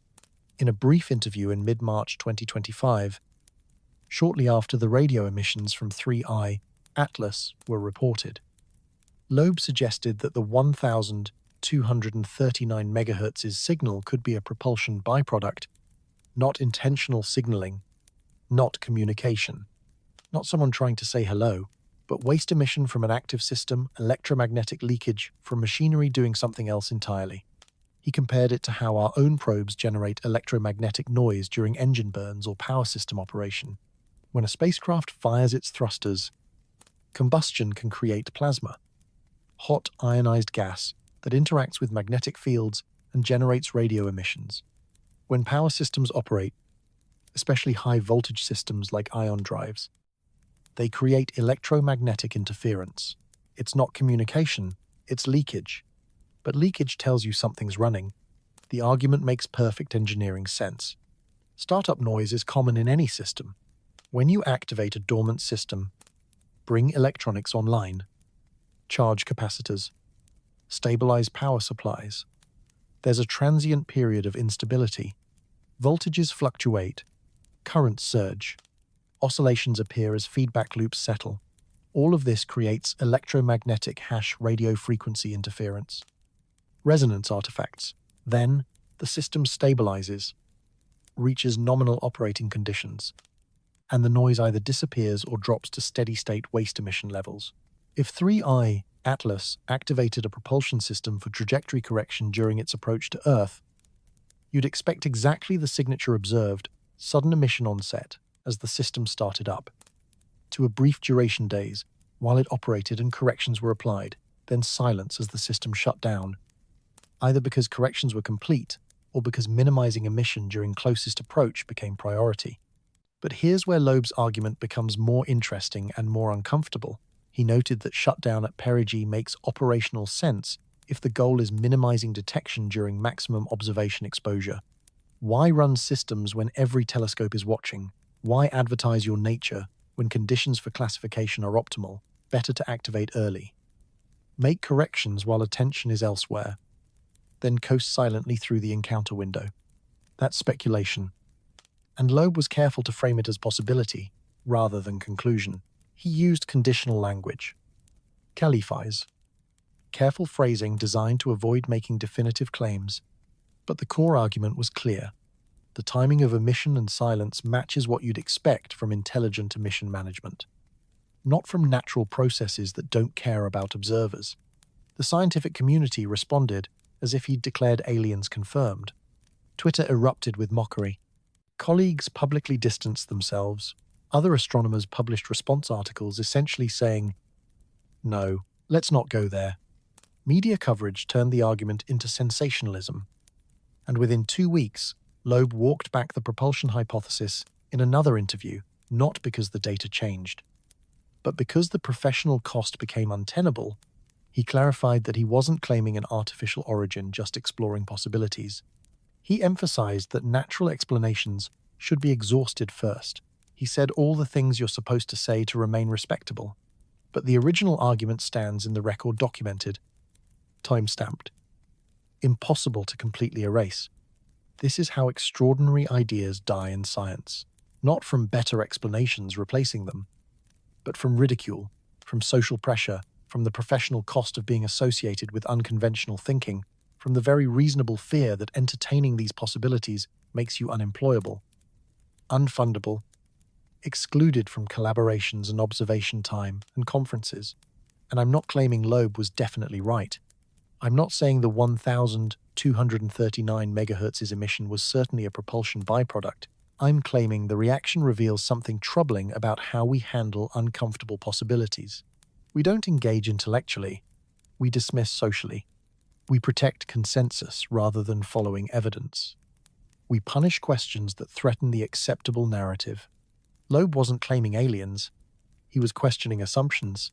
He was asking why we immediately default to natural explanations, even when those explanations require stacking increasingly unlikely coincidences. He was suggesting that we don't know is a more honest answer than it must be natural. When you meet behavior that doesn't fit any natural template we've ever catalogued, the mind has to follow the implications. If the radio emissions were a propulsion byproduct, then 3I, Atlas, was maneuvering, changing trajectory, adjusting velocity, correcting course toward or away from something. and maneuvering implies navigation, systems that measure position and speed. Then compare them against desired values. If it had navigation, it had purpose objectives, constraints, mission parameters, and if it had purpose, we arrive at the question nobody wants to say out loud. Purpose toward what? What was it correcting for? What objective justified carrying propulsion capability across interstellar distances? What mission profile included approaching Earth, observing at closest approach, then departing? If that tone was propulsion noise, what was it trimming toward? And if it shut down at perigee to avoid detection, what was it trying not to be caught doing? And if it was collecting data, observing, measuring, cataloging, what was the subject of that observation? What if we're not the observers in this story? What if, for once, for the first time in human history, we're the observed? And what would that mean for everything we think we know about our place in the universe? Part 10. If it was watching, what was it measuring? Earth is loud. Spectacularly, unavoidably loud in radio. We're one of the brightest objects in the local stellar neighborhood. Our telecommunications infrastructure has been leaking into space since the early 20th century. The first commercial broadcasts began in the 1,920 seconds. Television followed in the 1,930 seconds and 40 seconds. Radar, some systems pumping megawatts into the sky, proliferated through World War II and the Cold War. Every satellite in orbit transmits. Every cell tower broadcasts. Every radar sweeps the sky with disciplined pulses. If you were listening from even a few light years away with sensitive equipment, you'd hear us. Signals disperse, weaken by the inverse square law, but they persist. They're detectable. We're difficult to miss for anyone with the technology to listen. And radio is only the beginning, just the most obvious techno-signature. Our atmosphere carries an oxygen-nitrogen mix that doesn't persist naturally without biology, producing oxygen faster than geology can consume it. We have methane levels that require active replenishment, because methane breaks down over decades. We have industrial compounds, chlorofluorocarbons, that don't exist in nature at all, purely artificial molecules, born in factories, lingering for decades to centuries. Our night side glows with artificial light, in patterns that map population centers with eerie precision. Cities blaze with streetlights. Highways shine with moving ribbons of traffic. Stadiums flare during evening events. From interplanetary distances, with modest telescopes, that light is visible, unambiguous. No natural process makes that kind of concentrated, patterned illumination. We carry atmospheric chemistry that screams disequilibrium, combinations that shouldn't coexist in thermodynamic balance, yet do, because biology keeps producing them. We have surface temperature distributions altered by agriculture and urbanization. We have large-scale geometric patterns visible in infrared heat signatures of cities and industrial zones. From an interstellar vantage, Earth is a techno-signature. We're exactly the kind of target a searching intelligence would prioritize. We're not just potentially habitable, we're definitively inhabited. We're not just inhabited, we're technological. We're not just technological, we're loud. We announce ourselves constantly, often without meaning to, broadcasting our presence to anyone listening. And if you're conducting reconnaissance, if your mission is surveying systems for technological civilizations, Earth becomes an obvious entry on the checklist. You'd want data, you'd want measurements, atmospheric spectra to estimate technological level, radio intercepts to sample communication protocols, optical observation to map population distribution.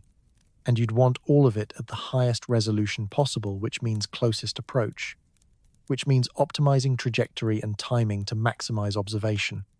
Think about how we study exoplanets. We wait for transits, those rare hours when a planet crosses its star from our perspective. During transit, starlight filters through the planet's atmosphere, and spectroscopy reveals what's there. Different molecules absorb different wavelengths, leaving characteristic signatures. We've detected water vapor, sodium, potassium, even methane using that method. But transit observations are limited. You get a few hours per orbit. You end up with averaged compositions, hemisphere-scale hints, low resolution compared to what you crave. You can find the obvious, but not always the subtle. Now imagine that instead of observing from light years away, you observe from 2 million kilometers away. That's the distance 3I Atlas reached at perigee. At that range, with appropriate sensors, you could resolve continent-scale features. You could measure atmospheric composition with high precision. You could map radio emissions down to individual transmission regions. You could see the night-side glow with enough resolution to count cities. 3I Atlas reached perigee on March 12th at 1,400 hours Universal Time. At that moment, geometry gave it unobstructed line of sight to both Earth's dayside and nightside within a single rotation period. As Earth rotated over the following hours, every longitude slid through the observation window. Radio emissions from major metropolitan areas would have been at maximum clarity, largely unattenuated because radio below about 10 gigahertz passes through the ionosphere cleanly. Atmospheric signatures would have been optimal for spectral analysis. Dayside observation could characterize oxygen, nitrogen, water vapor, ozone, methane, our biosignatures, and technosignatures braided together. Nightside observation could map artificial illumination into a detailed catalogue of infrastructure and population density. If you wanted to measure Earth comprehensively, you couldn't design a better flyby geometry. And if you wanted to minimize the chance that Earth's observers realize they're being studied, you'd shut down your own emissions during the observation window. You'd avoid mutual detection. You'd keep classification ambiguous. Reconnaissance framing is speculative. I want to be absolutely clear about that. I'm not claiming this is definitively what happened. I'm not saying 3I Atlas was certainly a probe. I'm saying the behavioral pattern fits reconnaissance better than any natural explanation proposed so far. The timing fits. The geometry fits. The emission discipline fits. The post-encounter return to benign behavior fits. Compare this to how we study other worlds with our own spacecraft. Mars orbiters don't transmit continuously. They collect during passes, store data on solid-state recorders, then downlink during scheduled communication windows when Earth is positioned and deep space network antennas are available. Efficiency demands minimizing active transmission because transmission consumes power, and power is limited. For a covert reconnaissance probe, stealth would demand even more restraint. Maximum passive observation. Minimum active emission. Collect everything at closest approach when resolution peaks. Store it internally. Transmit later when you're distant and detection risk is low or acceptable. Now ask the question that's been implicit throughout this analysis. If 3I Atlas was measuring Earth, what was it measuring for? Classification estimating our capabilities and threat level. Resource assessment cataloging what exists here and whether it's useful. Threat evaluation deciding if we pose danger to interstellar traffic or nearby systems, or simple record-keeping routine survey work in a vast database. Sol 3 confirmed technological civilization. Oxygen, nitrogen, atmosphere. Approximately 8 billion inhabitants. Radio loud. No interstellar capability detected. Spacefaring capability limited to local system. No obvious weapons of mass destruction detectable from interplanetary distance. We do this. We send probes to catalog. Voyager carries a golden record images, sounds, music designed to tell a finder who we are and where we're from. It encodes our location using pulsar timing. Pioneer plaques mark position using the hydrogen wavelength as a distance scale. Our SETI programs search for technosignatures from other civilizations. We're trying to find intelligence while simultaneously announcing our own presence. So why assume we're the only ones doing it? Why imagine we're the first species to wonder if we're alone and then go looking? Why believe intelligence emerges exactly once in a galaxy with billions of stars instead of many times across billions of years? The anthropocentric assumption is unique, special, first has collapsed again and again in history. We're not the center of the universe. We're not the center of the solar system. Our sun isn't special or central. Our galaxy isn't special or central. Every assumption of uniqueness has fallen under observation. So, why should the assumption that we're alone survive when all the others failed? The silence after perigee is what haunts me personally. If 3I Atlas was natural, It should have continued showing anomalous behavior as it departed. The jets should have persisted. The radio emissions should have returned once geometry changed, once the object moved into different solar wind conditions. Instead, it reverted to normal comet behavior within days of closest approach, as if whatever it needed to do was finished. Mission complete. Observation phase terminated. Return to cover profile. Resume passive trajectory. Await next target. Return to base. Continue the survey pattern. Whatever comes next for an interstellar reconnaissance asset after cataloging another technological species. I'm not declaring this is what happened, but ask yourself why silence followed peak proximity so precisely. Ask yourself what systems shut down when observation risk is highest and reactivate afterward. Ask yourself whether being studied is, in some ways, more likely than being alone. Because if this was a probe, it didn't announce itself. It didn't make contact. It didn't transmit greetings or perform obvious artificiality. It stayed ambiguous. It maintained plausible deniability. It observed without confirming it was an observer. And that may be the most intelligent thing it did. That might be exactly what we should expect from a civilization sophisticated enough for interstellar travel. Not fanfare, not proclamation, not contact before we're ready. Just observation. Data collection. Catalog entry, then departure. Let them develop. Let them mature. Check back in a few centuries and see if they reached interstellar capability on their own. Meanwhile, maintain the database. Track technological civilizations. Know who's out there. And never reveal yourself unless absolutely necessary. Because contact changes everything. Maybe they learned. Through experience. That premature contact harms developing civilizations. Maybe first contact protocols wait for specific milestones. Maybe there are rules we don't know yet, galactic norms around pre-contact species. Or maybe they're simply careful. Maybe they learned the hard way that announcing yourself in an unknown galaxy is dangerous. Maybe silence and discretion aren't just smart, they're survival. And maybe 3I, Atlas represents standard survey practice for civilizations that have learned how to remain hidden while learning everything they need to know. But the implications extend beyond one object, beyond one encounter. 3I, Atlas, isn't isolated. It's part of a pattern we're only beginning to notice. Part owns. Interstellar objects are no longer rare. Before October 2017, we had never confirmed an interstellar object passing through our solar system.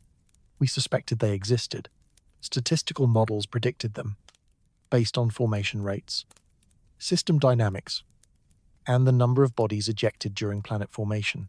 Models suggested thousands should pass through the inner solar system every year, most too small or dark to detect. But we'd never actually caught one, not a single confirmed detection in the entire recorded history of astronomy. Every comet, every asteroid observed for centuries originated here. Comets from the Oort cloud or Kuiper belt, asteroids from the main belt or near-Earth populations, everything gravitationally bound to the Sun, everything on elliptical orbits. Nothing arriving from interstellar space. Then Oumuamua appeared, discovered by Pan-STARRS on October 19th. Unsettling, initially classified as a comet, then reclassified as an asteroid when no outgassing appeared, then confirmed interstellar when orbital calculations showed it was moving too fast. On a hyperbolic trajectory from beyond the solar system. It was tumbling, highly elongated cigar-like, or perhaps a flat disk depending on how you interpret the light curve. Non-outgassing, or at least with no visible coma or tail, accelerating slightly as it left the solar system in ways that didn't match gravity alone and didn't sit comfortably with radiation pressure by itself. That acceleration launched 1,000 papers and debates. Some proposed hydrogen ice, a slab sublimating invisibly because hydrogen wouldn't form a visible coma. Others suggested nitrogen ice from Pluto-like worlds, sublimating without obvious signatures at the temperatures Oumuamua experienced. Loeb famously proposed a light sail, a thin reflective structure pushed by solar radiation pressure. Acceleration explained by photon momentum transfer.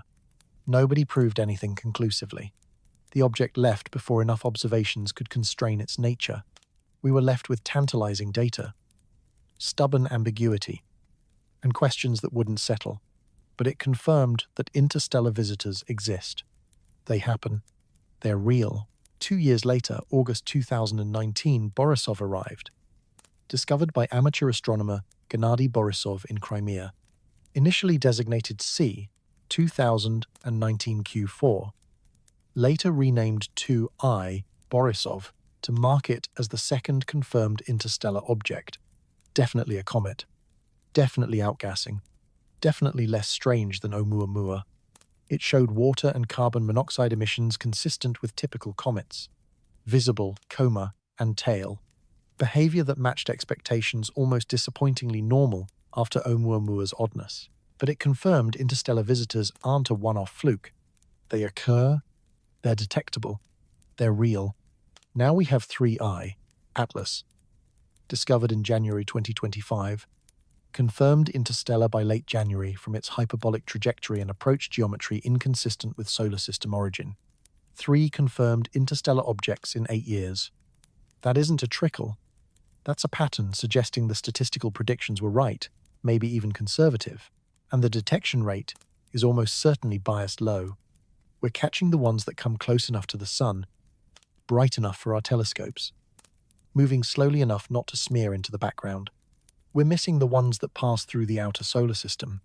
We're missing the dark ones with low albedo. We're missing the fast ones crossing survey fields before we notice. But survey improvements are changing the calculation.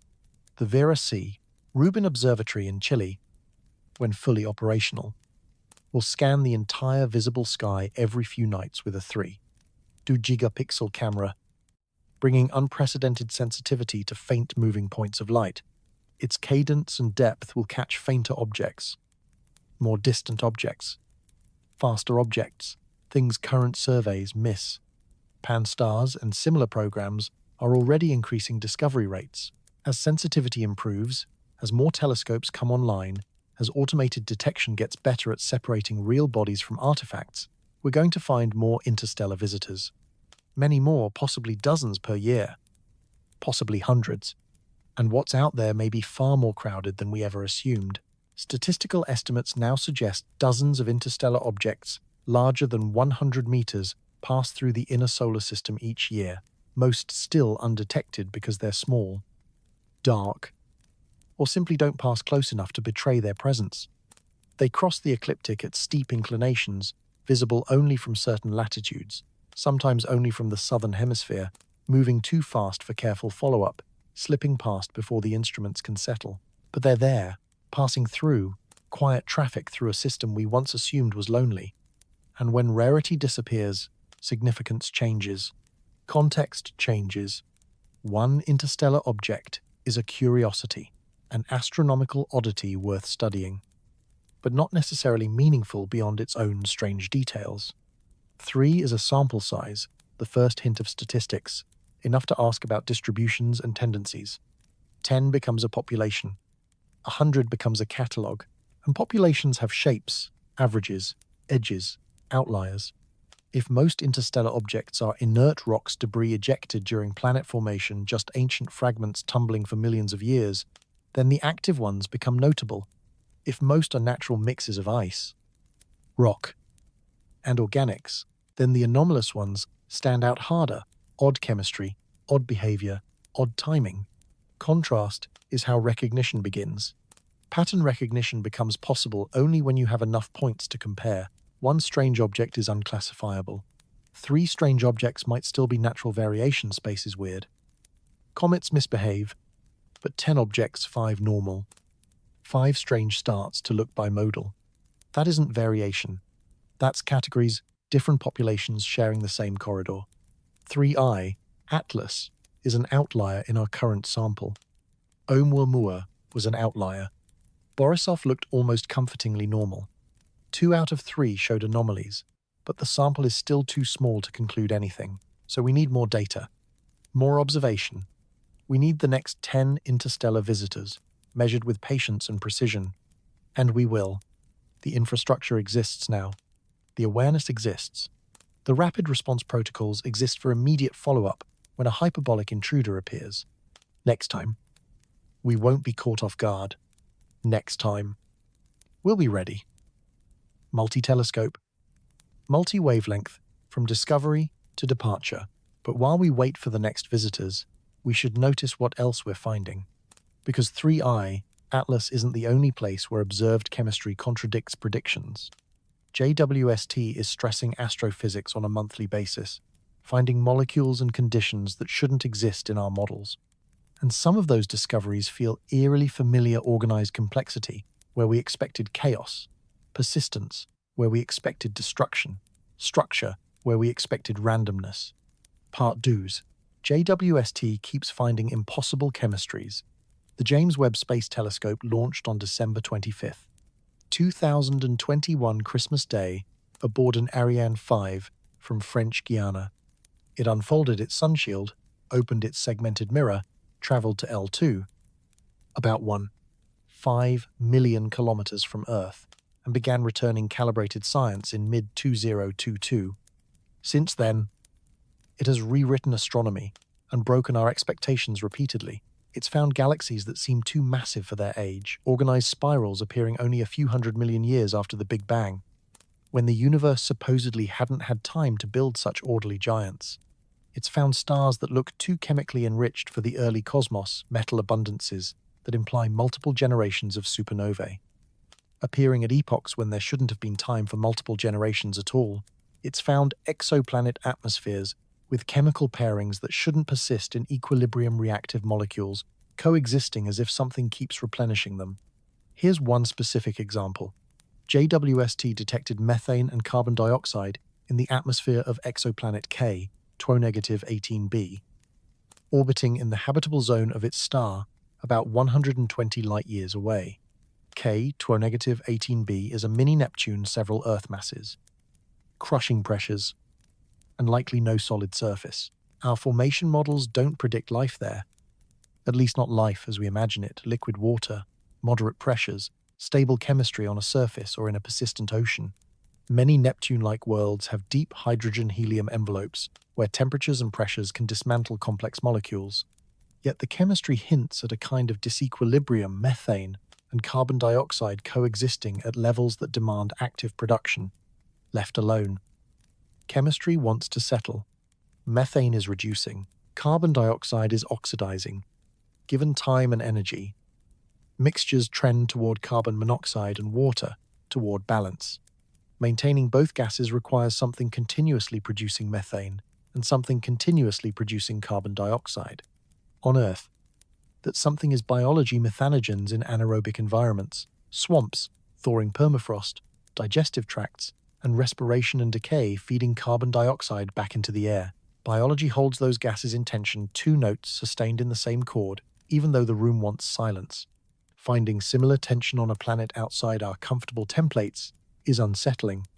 Either our models of where life can exist are dramatically wrong, life is more versatile than we thought, or something else is maintaining that disequilibrium, and nobody wants to speculate too loudly about what that something else might be. That's one planet. JWST has looked at dozens wide ranges of types and temperatures. K, TW-18b, isn't alone. Other atmospheres show compositions that don't match formation models. Temperature profiles hinting at internal heat beyond contraction and radioactivity, chemical gradients implying active cycling we didn't expect, mixing where we assumed stagnation, and beyond planets, we're finding organics in interstellar space, in molecular clouds and star-forming regions, drenched in ultraviolet light that should tear complex molecules apart. Polycyclic aromatic hydrocarbons, ringed carbon structures, amino acids, sugars, simple carbohydrates, building blocks scattered through the dark. These molecules shouldn't survive long in intense radiation fields. UV photons can snap carbon-carbon bonds, fragmenting organics into dust. Yet they're there, intact, widespread, as if sheltered or replenished faster than they're destroyed. We can invoke dust-shielding molecules hiding in shadowed grains, but the math doesn't fully close. The detection levels suggest more organic material than simple hiding places can explain. 3I, Atlas, fits this broader pattern. Its carbon dioxide chemistry doesn't match standard comet expectations too. CO2, rich for its solar distance and temperature. Its outgassing exceeds sublimation energy budgets. jets too powerful, too extended for the sunlight available, structural behavior that defies tumbling predictions, symmetry persisting when chaos should dominate, another impossible chemistry, another system operating outside the boundaries we drew on paper. When one thing breaks the rules, we call it an anomaly, file it away, wait for better data or better models. When several things break the rules, we start wondering if the rules need revision. When everything we examine closely seems to strain the boundaries, we have to ask whether our foundational assumptions are incomplete. Maybe that's the answer. Maybe our models are systematically missing diverse deformation pathways we haven't imagined, environments we haven't simulated, chemistry far from equilibrium, producing outcomes we haven't recreated in laboratories. Maybe the universe is simply more inventive than our textbooks. Or maybe we're detecting things that aren't forming naturally at all. Maybe some anomalies are artificial systems, engineered structures, technology operating in space, quietly doing what it does. Maybe the organics in interstellar clouds aren't only random chemistry. Maybe some fraction is exhaust, byproduct, leakage from propulsion, life support, manufacturing, something active and unseen. Maybe atmospheric disequilibria on some exoplanets aren't failed models. Maybe they're terraforming in progress, or industrial civilizations altering their skies. I'm not leaping to aliens for every unexplained observation. That would be intellectually lazy, the opposite of careful science. But I am pointing out a trend we keep finding: organized complexity, where we expected chaos, persistence, where we expected decay, structure, where we expected randomness. And at some point, we have to ask whether our default assumption that everything unusual must be natural is blinding us to the possibility that some things might not be. Maybe we're filtering reality through expectation, forcing observations into frameworks that don't quite fit because the alternative feels too disruptive to hold. Maybe artificial intelligence systems without our social reflexes and career anxieties can help us notice what we've been trained to overlook. Part trees. AI is now flagging anomalies humans miss. Anomaly detection is pattern recognition at scale. You train a model on normal data, millions of examples of stars behaving like stars, galaxies looking like galaxies, spectra showing familiar features. The system learns distributions, internal representations of typical. Then you feed it new data and let it highlight anything that falls outside normal bounds. It doesn't know what it's looking for. It doesn't have pet hypotheses. It doesn't care what's fashionable to propose. It only knows what doesn't fit, what lies beyond the learned envelope of expectation.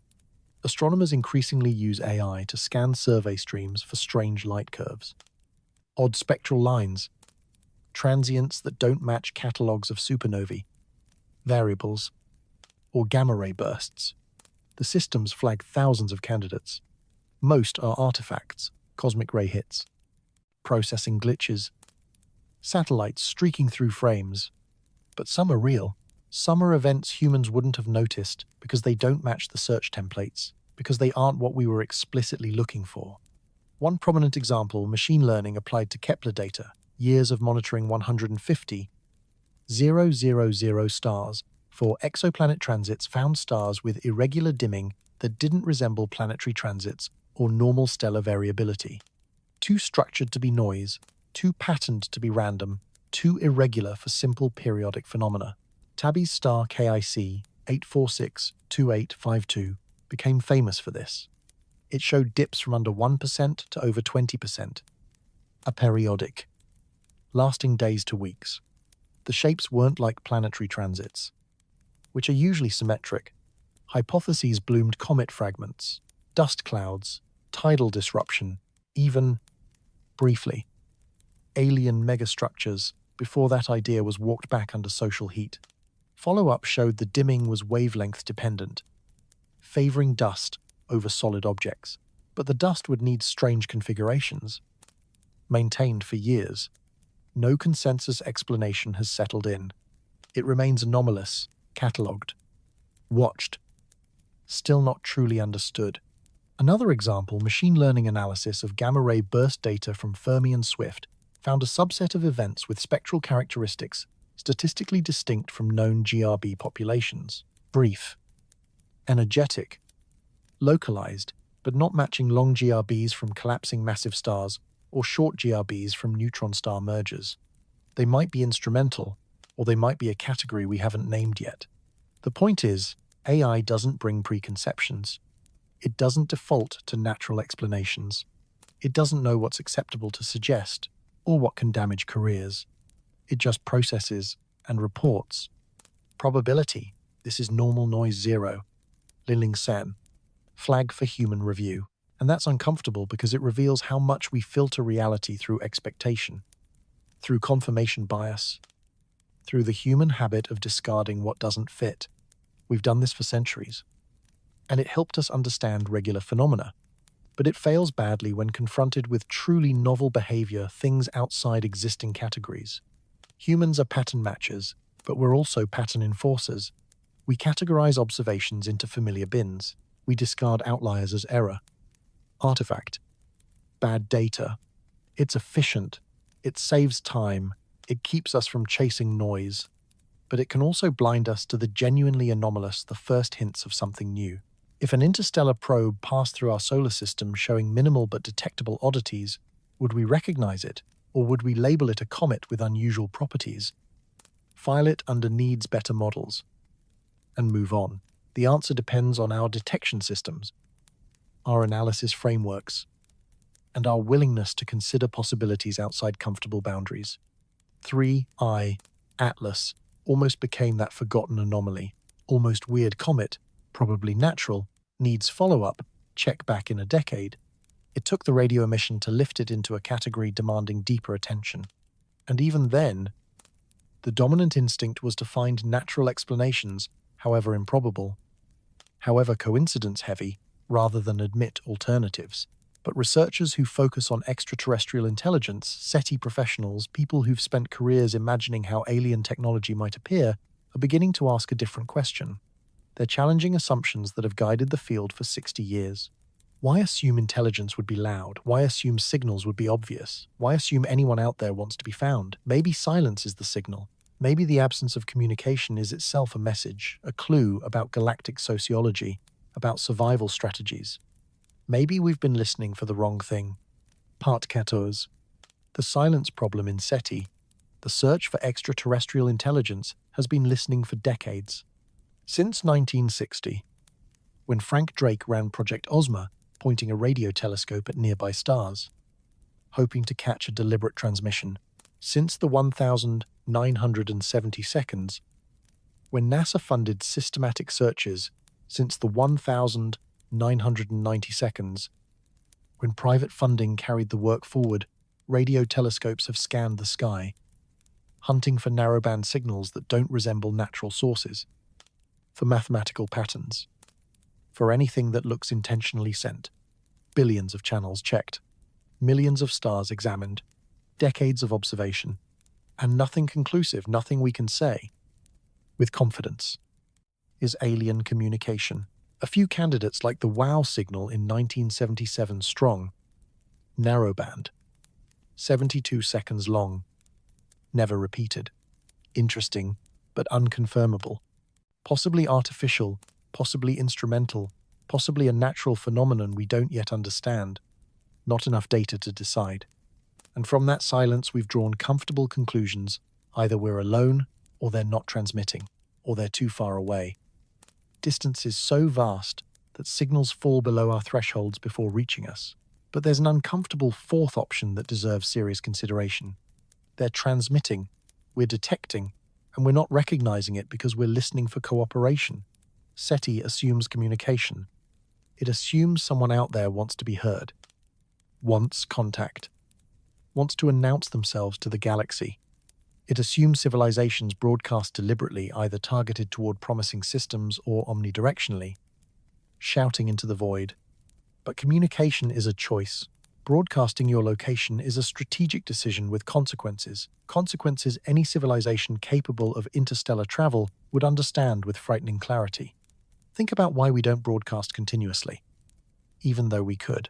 Why we've sent only a few deliberate interstellar messages, the Arecibo message in 1974 aimed at M13, and a handful of other symbolic transmissions. Power cost is one reason a signal detectable across interstellar distances requires enormous energy. Arecibo transmitted for less than 3 minutes, at about 1 megawatt enough. In principle, to be detectable by similar instruments across tens of thousands of light years, if someone is listening at the right frequency, at the right moment. Continuous transmission at that level would demand dedicated power generation just for calling into the dark, but energy cost probably isn't the primary issue for a civilization that can cross stars. They've solved energy. The primary issue is strategic. Announcing yourself to an unknown universe might be catastrophically unwise. We don't know who's listening. We don't know intentions. We don't know whether the galaxy is friendly, indifferent, or predatory. Evolutionary logic suggests competition for resources. Even in a vast cosmos, constraints exist. If competition exists, then conflict can, too. Cooperators can be exploited. Broadcasters can be located, mapped, eliminated before they become competitors. The risk may be low, but the consequence could be terminal. This is the dark forest hypothesis, articulated most famously by Liu Cixin in Remembrance of Earth's Past. The universe as a dark forest, each civilization a hunter moving quietly between trees. Because noise attracts predators, broadcast, and you reveal location. Capabilities. Population, everything an attacker needs. Stay silent, and you survive. I don't know if the dark forest is true. It may be too pessimistic. Maybe most civilizations are cooperative. Maybe the galaxy has norms, rules that discourage aggression. Maybe intelligence correlates with empathy more than conquest. Maybe. But the dark forest is strategically coherent. If it's even possibly true, if there's any chance the galaxy contains hostile intelligence, then broadcasting becomes existentially risky. And risk-averse civilizations, ones that survive long enough to reach the stars, would adopt conservative strategies. They'd minimize signature. They'd observe with care before ever revealing themselves. They'd want to know who's out there long before announcing their own presence, which means SETI may be listening mostly for civilizations young enough or reckless enough to shout. The smart ones, the old ones, the ones who've learned by experience or by cold theory that silence is survival, they stay quiet. They watch without revealing. They move without announcing. They send probes that don't transmit except when necessary and never when they're being watched. They study targets from a distance with passive sensors, and they minimize electromagnetic signature at closest approach to keep classification ambiguous. They collect data, then return home, or transmit only from safe distances. They catalog what they've learned. They maintain databases of technological civilizations, tracking development, checking back periodically, updating assessments, and they blend in with natural phenomena until certainty dissolves, until observers can't say, with confidence, whether they're seeing nature or design. They let observers convince themselves it's probably natural, filed under weird comet, unusual asteroid, needs better models. Then the world moves on. Dre-I, Atlas went silent at perigee. Maybe that's coincidence. Maybe it's comet physics we don't understand yet, plasma interactions that flare, then suppress, based on geometry or thermal factors we haven't named. Or maybe that's what happens when something intelligent gets too close to observers and decides discretion beats discovery. Remaining ambiguous beats classification. We're not ready for that answer. Intellectually, maybe some of us are, but socially, politically, psychologically, we're not prepared for confirmation that we're being observed, catalogued, studied, without consent or warning. The implications are too vast. The question's too sharp. What do they want? What have they learned? What will they do with that information? Are we safe or assessed? Are we threats, resources, or just interesting entries in a galactic survey? Avoiding the question doesn't make it disappear, and the pattern demands confrontation because it's there, all of it. The evidence is circumstantial, but accumulating. The behavior, anomalous, but coherent. The timing precise, yet still explainable. Everything points toward possibilities we don't like naming. Bartkinze. The question we're avoiding. Let me reassemble this carefully, piece by piece, because I don't want to overreach. I don't want to claim certainty where none exists. I don't want to jump to conclusions unsupported by evidence, but I also don't want to pretend the pattern isn't there. Don't want to ignore correlations because they're uncomfortable. Don't want to default to improbable natural explanations just because they feel familiar and safe. 3. Atlas arrived from interstellar space on a hyperbolic trajectory moving too fast to be gravitationally bound to the Sun. Approach geometry indicated origin outside the solar system. As it approached Earth from January through March 2025, it displayed multiple anomalies that individually might be explainable, but collectively suggest a pattern. Carbon dioxide outgassing that exceeded normal sublimation predictions for its solar distance. Surface temperature and available energy. Gas extending roughly 0 kilometers in collimated jets, despite solar wind that should have dispersed them within thousands of kilometers. 3 jets spaced about 120 degrees apart, geometric symmetry despite rotation and mass loss that should degrade any clean spacing. An anti-tail persisting for 11 days, when perspective tricks typically last hours. A plasma-like structure holding configuration when solar wind should disrupt it. Radio emissions at 1,239 MHz narrowband, suggesting a coherent source appearing suddenly, persisting for 3 days, then vanishing abruptly at closest approach to Earth. No gradual decline, no decay curve, just cessation synchronized with perigee, when Earth-based observation was optimal. After perigee, it returned to normal comet behavior, within days jets diminishing. Radio silence continuing. The object reverting to passive trajectory and typical outgassing patterns, as if an operational phase had ended. Each anomaly, alone, can be explained with enough creativity, enough coincidence, enough willingness to accept low-probability chains. Carbon dioxide chemistry may be unusual formation conditions. Extended jets may be exotic internal ice structures. Geometric symmetry may be extraordinary luck in fracture patterns. Anti-tail may be perfect viewing geometry and unusually calm solar wind. Radio emissions may be plasma resonance. Silence may be natural emission cessation. Return to normal may be the weirdness simply stopped being weird, but collectively they create a pattern, and that pattern resembles operational phases, approach correction using jet thrust for attitude control, possibly even trajectory trimming, orientation maintenance through geometric thruster-like configuration, sensor operations perhaps paired with plasma effects that look like shielding, emission discipline minimizing radio signature during closest scrutiny. Post-encounter, return to a passive cruise configuration. I'm not declaring it was definitely a probe. I'm saying the behavior fits what a reconnaissance probe might do better than what natural comet processes typically produce. The timing matches operational logic better than random thermal forcing. The geometry matches engineered control better than accidental crack patterns. The emission behavior matches intelligent signature management better than chaotic astrophysical plasma should. Behavior analysis doesn't require knowing intent. You can describe what something did without knowing why it did it. You can characterize actions without understanding motivations. 3. Atlas behaved in ways that suggest response, adaptation, phased operation.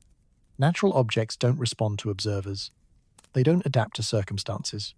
They don't operate in phases. They react. They follow physics. They do what thermodynamics and gravity make them do, nothing more. So synchronized behavior, multiple anomalies correlating around one event window, demands explanation. Either there's a natural mechanism in interstellar comets we don't yet understand, some process linking jet activity, plasma structure, radio emission, and timing, or we're looking at something that isn't entirely natural, something that operates rather than simply exists. And I don't know which possibility is more disturbing. The idea that comet physics is so far beyond our current understanding that objects can behave like they're making decisions, maintaining geometry, managing emissions, timing activity around observation exposure.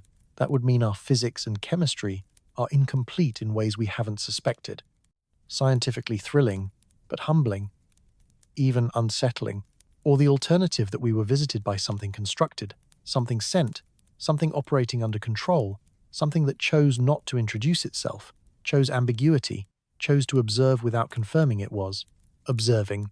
That would suggest we're not alone, that we can be studied, that we might be catalogued in databases maintained by civilizations we can't detect or reach. Both possibilities shatter assumptions. Both demand we rethink our place in the universe. But one challenge is our science. The other challenges our uniqueness. If this was a probe, it didn't announce itself. It didn't broadcast greetings. It didn't perform maneuvers that screamed artificiality. It didn't demonstrate obvious intelligence. It stayed ambiguous. It threaded the needle between detection and classification. It gave us enough to notice, but not enough to conclude. It maintained plausible deniability, and that might be the most intelligent thing it did. That might be exactly what we should expect from a civilization sophisticated enough for interstellar travel, experienced enough to know premature contact can damage developing worlds or create complications nobody wants. Not fanfare, not announcement, not contact before we're ready. Just observation, data collection, catalog entry, then departure. Let them develop. Let them mature. Let them figure out interstellar travel themselves. Check back in a few centuries and see where they are. Meanwhile, maintain the database, track technological civilizations, monitor development, know who's out there and what they're capable of, and never reveal yourself unless absolutely necessary, unless circumstances demand it, unless the benefits of contact outweigh the risks and complications. Because contact changes everything. Contact forces decisions, diplomacy, trade, knowledge sharing, territorial boundaries, resource rights. Contact creates obligations and potential conflict. Contact might damage civilizations, psychologically shake their confidence, undermine their development. Maybe there are rules we don't know yet, galactic norms around pre-contact species, prime directive-style protocols requiring non-interference until certain milestones are reached, or certain social developments occur. Maybe revealing themselves requires committee approval, debate, preparation we haven't earned. Or maybe they're simply careful. Maybe they learned, through history or analysis, that announcing yourself in an unknown galaxy is dangerous, that broadcasting invites attention from unknown actors with unknown intentions, that silence and discretion aren't just tactically smart, they're strategically necessary. Maybe 3i Atlas represents standard survey practice. Send probes to interesting systems.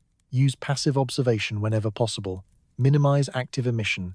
Maintain ambiguous classification. Collect comprehensive data during closest approach. Exit the system under a cover profile. Return data to base or transmit later from a safe distance. Update the catalog entry. Move to the next target.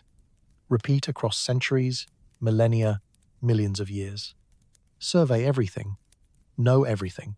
Maintain databases of civilizations. Technological development. Potential threats. Potential trade partners, science, art, and the small, bright details that make worlds unique. Be the galactic librarians, the watchers, the ones who learn everything while revealing almost nothing. And if detected, if an observation gets too close to classification, lean on skepticism. Lean on the human tendency to default to natural explanations. Lean on scientific conservatism, peer pressure against extraordinary claims, professional incentives to avoid career-damaging speculation. Let them convince themselves it was probably natural. Let them file it under needs better models and move on. Because as long as they're uncertain, as long as they can't prove artificiality, you've succeeded. Ambiguity is success. Uncertainty is mission accomplishment. 3i Atlas left the inner solar system in April 2025. It's gone now beyond Jupiter's orbit, fading into the outer dark, headed back toward interstellar space on a trajectory that will carry it away from the sun for a very long time. We'll probably never see it again, unless it comes back, unless it reports what it learned, unless someone decides a follow-up is warranted, unless we do something interesting enough to merit another visit. And maybe that's fine. Maybe ambiguity is safer than certainty. Maybe not knowing is better than knowing, and having to face what it means for our future, our development, our place in a galactic civilization if such a thing exists. But I keep thinking about that silence. The way the radio emissions stopped exactly when we were watching most carefully. The way everything's strange clustered in a window that makes perfect sense for reconnaissance, but demands tortured physics for a natural explanation. The way it looked if you examine it without prejudice, like something being deliberately careful. And I wonder if we're alone because nobody's here, or if we're alone because everyone else learned to be quiet. Learned that survival requires discretion. Learned that the galaxy belongs to those who watch and wait, not those who broadcast and announce. Sleep well, and maybe keep listening for silence, because silence might be exactly what we should expect from civilizations smart enough to survive long enough to visit us. The universe is very large, and very old, and very quiet. And maybe that quiet isn't absence. Maybe it's presence, staying hidden. Maybe we're surrounded by watchers, silent cataloging us, knowing everything about us while we know nothing about them. 3I Atlas might have been one of them, or it might have been a weird comet with impossible chemistry and inexplicable timing that happened to coincide with closest approach for no particular reason at all. You decide which explanation requires more faith.